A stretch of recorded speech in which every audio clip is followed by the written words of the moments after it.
Hello, fellow adventurers, and welcome back to another episode of Word Safari. Today is January 1st, the first day of a new year, and today we're going to have a special episode on what we are getting ourselves into here as we start the new year, specifically the names of the 12 months that we are about to start going through sequentially one by one.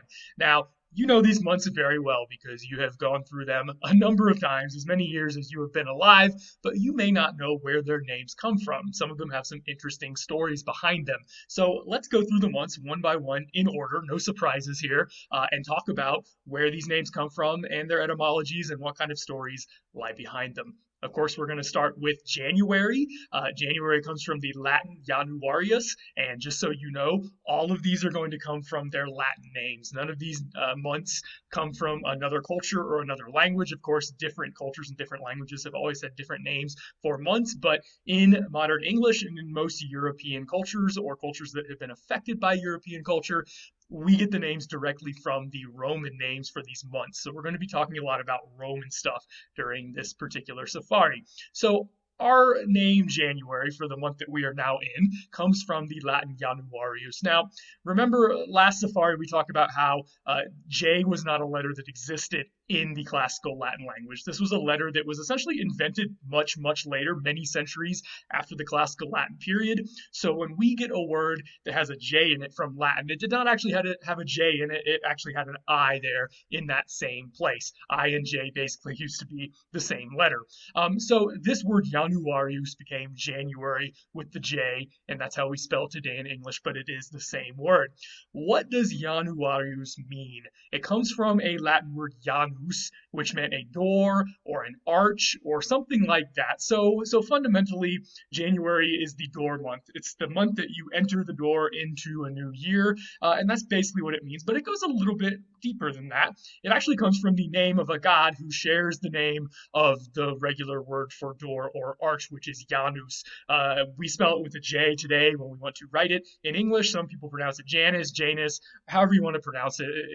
His original pronunciation would have been Janus, like that, with more of a Y sound than a J sound. He was the god of new beginnings, endings and beginnings. So he is a great god to start the year off because, as you can see from the picture here, he's got two faces and he's looking both ways. He's looking to the past, he's looking to the future, and what better god to name the first month of the year or any year after, because you're looking in both directions, both back to the old year that we just finished into the new year that we are just beginning. Now, if you know anything about the Roman pantheon, you know this was not a major god.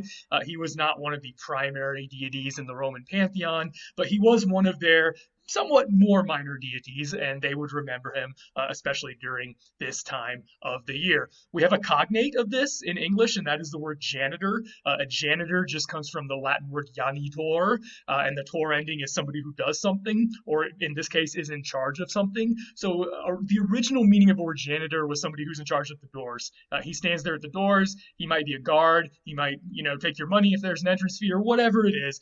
But either way, that's what a janitor would do. So interestingly, we get the word janitor from the same word that we get January from, which is this word Janus that meant door or arch. I do want to say that there were some Romans who thought that this name of this month was actually from a different god, or in this case, goddess, the goddess Juno, but we're pretty sure that it was originally from Janus, and Romans just had different theories. We're actually going to see throughout this safari that there are different theories about the names of some of these months, because here's the thing about the names of many, if not most of these months. They are really ancient. And by really ancient, I don't just mean 2,000 years ago.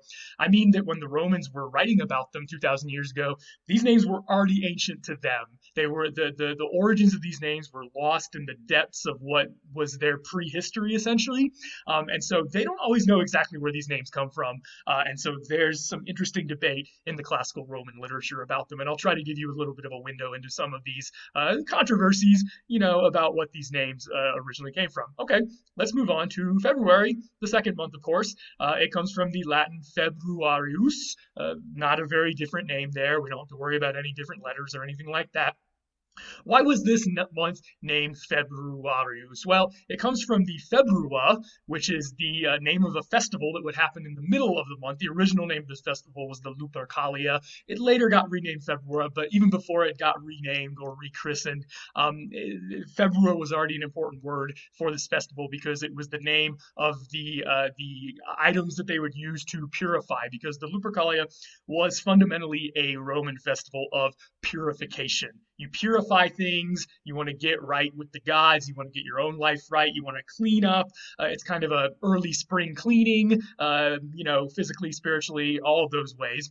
And that's essentially what the Februa festival would be. And so February comes from this particular word and this particular festival. Why did that festival get its name? Well, it actually comes from a Latin root febra, which means to be hot. So the idea of purification would be to burn something, to heat it up, to purify it. And you can still purify many things in fire today. Pretty much anything that won't burn in fire, you can stick in fire and purify it, right? So we know the power of heat to purify things, and the Romans certainly did as well.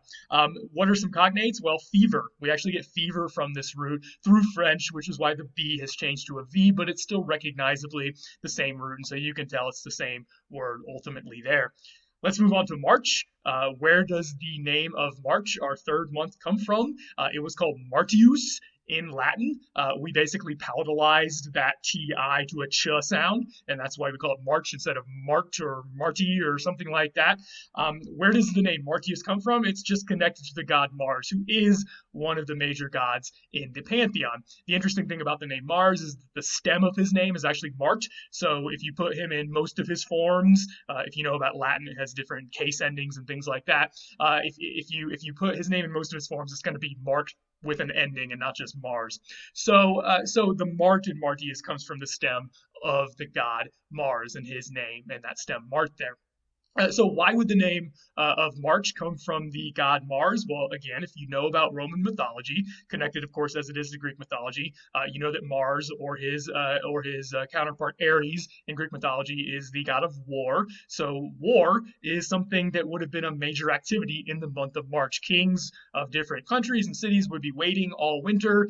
It would be very uncommon to go to war in the winter because it would be cold and snowy or rainy and inconvenient to travel. It was dangerous to go by ship in the Mediterranean as well during the winter. So March would be the month that kings would start going back to war. The weather was warming up. It might get a bit drier. It might get a bit safer to travel by ship. And so that's basically how the name of the month March came about, because everyone went to war during that particular month. Of course, we have cognates to this particular name, like martial. Martial means having to do with war or violence or something like that.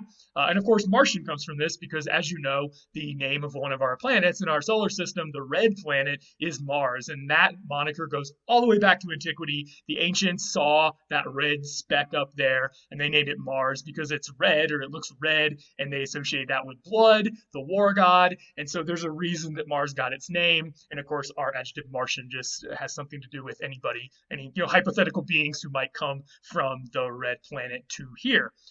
Okay, let's move on to April. This just comes from the Latin word Aprilis, so you can see we didn't change much there.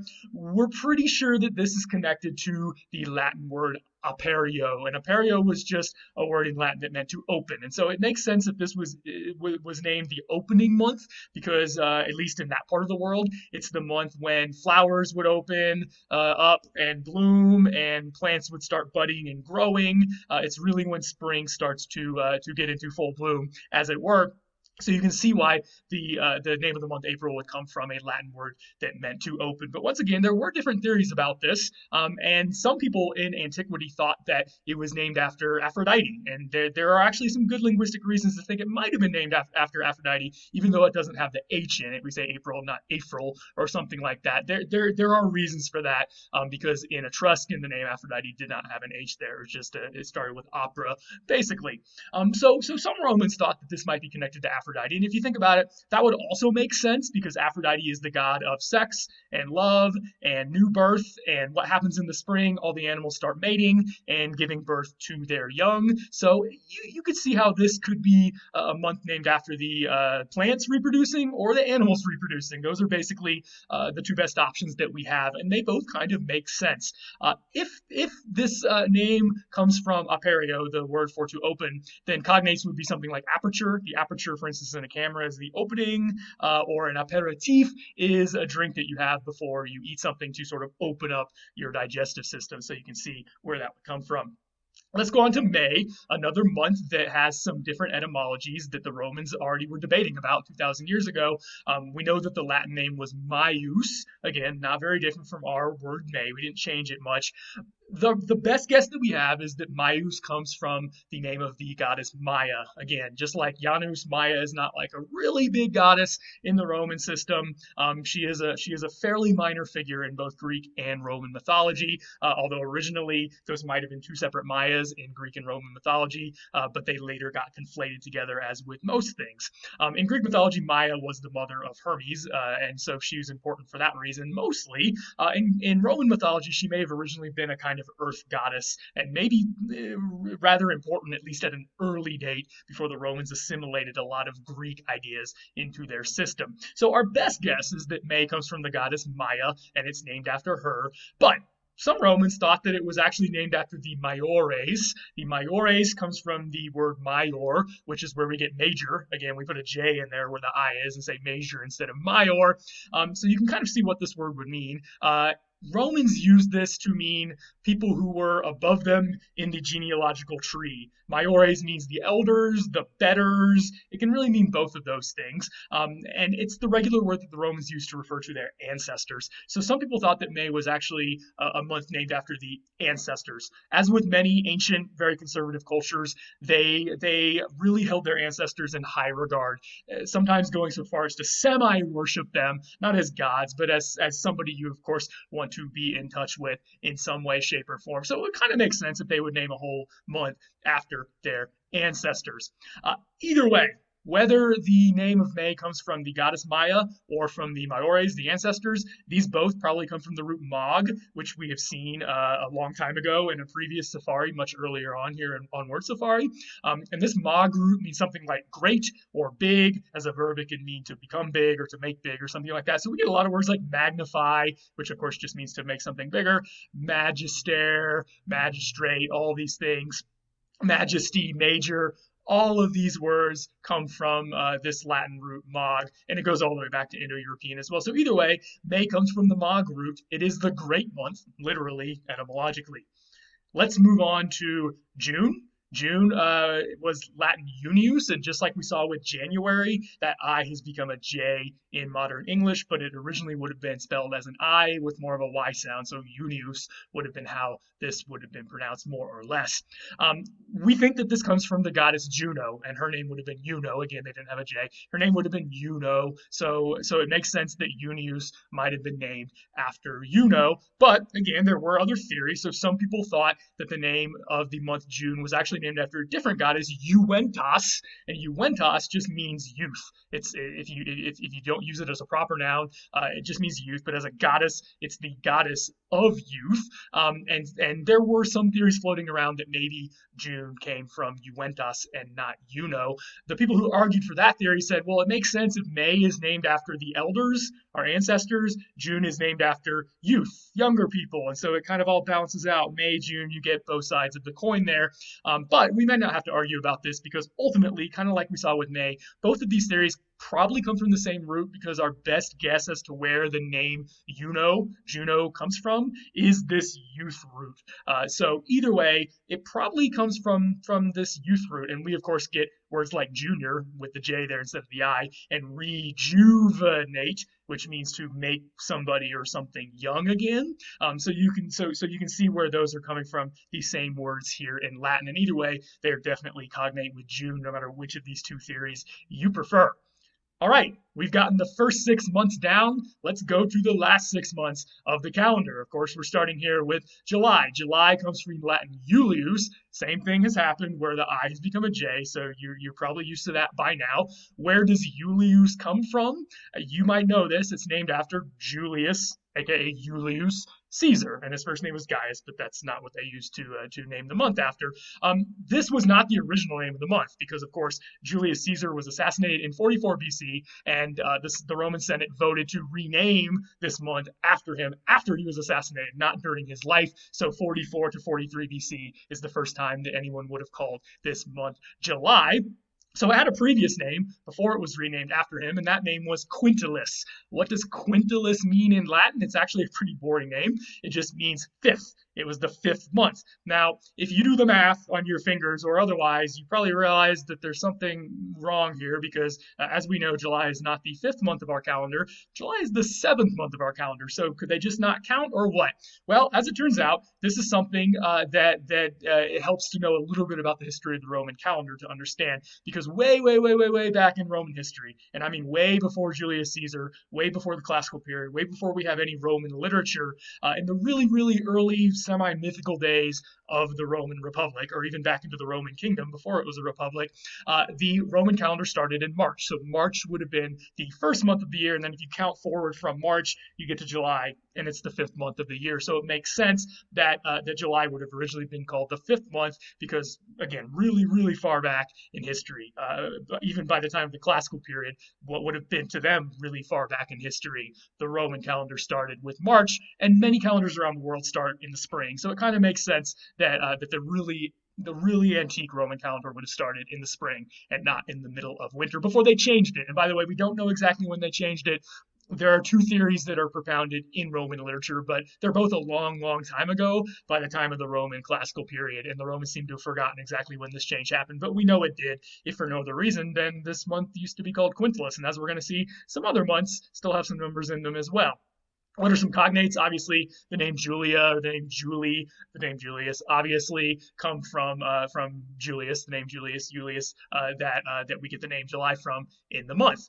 All right, let's keep going to August. You may know this story as well. Where does the name August come from? It comes from the Latin Augustus, which in turn is named after Julius Caesar's adopted son, actually his grandnephew, whose name was Octavian, but then later on took the name of Augustus Caesar. Now, Augustus was more of a title than a name because Augustus just means blessed or lucky or happy or fortunate or something like that. So it was, of course, a good name to take as the new first emperor of the Roman Empire, which is, of course, exactly what he was. Unlike July and Julius, the Roman Senate voted to name this month after him while he was still alive, and this was when he had already been emperor for a little over 20 years when the Roman Senate decided to vote him this honor. Of course, they had already named July after his, again, adopted father, Julius, and so they decided they were going to name the next month after him. So how nice of them.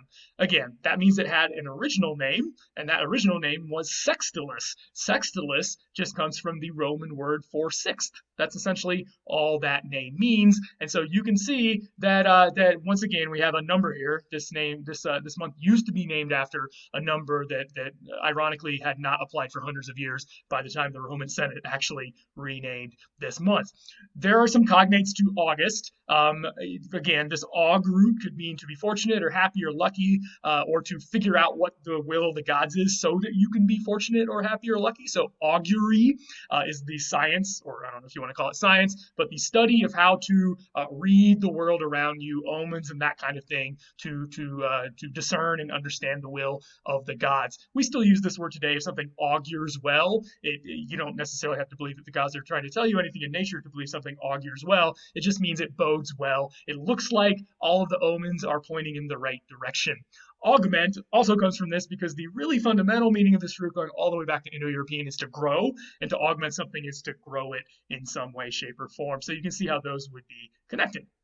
Let's move on to the last 4 months, and we are going to take them all together. And the reason is that, as you know, the Romans never actually got around to renaming these 4 months from their numbers. So we saw that July and August used to be called quintilis and sextilis, which meant fifth and sixth month respectively. When you get to September, it still has the 7 there because septem was the Roman or Latin word for 7. Octo was the Latin word for 8. Novem was the Latin word for 9. And decem, again, C's are always hard in Latin, decem was the Latin word for 10. So really you just have 7th, 8th, 9th, 10th to end the year, and it all really makes a lot of sense when you look at it that way. One last question here is, where does the burr come from? Because they all have this burr, B-E-R, that they would pronounce bear or something like that, but they all have this ending there, and clearly it has to mean something. So there are actually two different theories, modern linguistic theories, as to where this burr ending comes from. It may have originally been the Latin word for month, which was mensis. I know mensis doesn't look anything like burr, but trust me, it's quite possible, and linguistically it checks all the boxes that we're looking for. If this was originally septemensis and that got run together to septembris, and that's ultimately how the B would have come about there, because that M in mensis probably would have become a B, and some other things would have happened. And so it actually makes sense if this was originally just 7 month, 8 months, and then that got run together to September, October, etc. The other theory is that it comes from a root mer, which looks more like bear. You just change the M to a B, and this would have been a Latin word, and ultimately an Indo-European root that meant a part or a section. So this could have been 7th part, 8th part of the year, 9th part of the year, 10th part of the year, or whatever. So really both of these theories make sense, and you can see how they both might hold some water, both linguistically as far as the phonology of these words is concerned, and semantically as far as what they mean. So again, ironically, even though it has been somewhere between 2400 and 2700 years since the Roman calendar moved the first month of the year from March back to January, we still use the wrong numbers for these months. We still call them 7th month, 8th month, 9th month, 10th month, and the Romans couldn't be bothered to change this back when there was a Roman Senate 2,000 years ago, and I guess it's too late. That ship has sailed, and we are just always going to live with this really fascinating relic of a calendar system of a culture that is long gone that we still use in our modern world today. I hope you've enjoyed this safari as we've gone through these different month names and learned some of the history behind them. I hope you all have a great new year. Comment below and let me know if you have any favorite parts of what we've talked about, or if you want to weigh in on any of the theories that we have talked about. See you next time.